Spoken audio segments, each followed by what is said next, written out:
oil and filter change. We're going to be taking you through the steps. In our oil and filter change and basic checks, we would start with checking the basic functionalities of the external components, like the lights, tire pressure. We would then go on to check and replenish our fluids, namely the radiator coolant, the windshield washer fluid, and transmission fluid.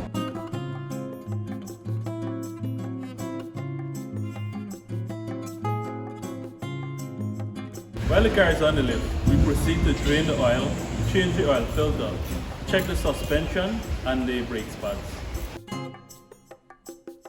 And finally, we replenish the oil.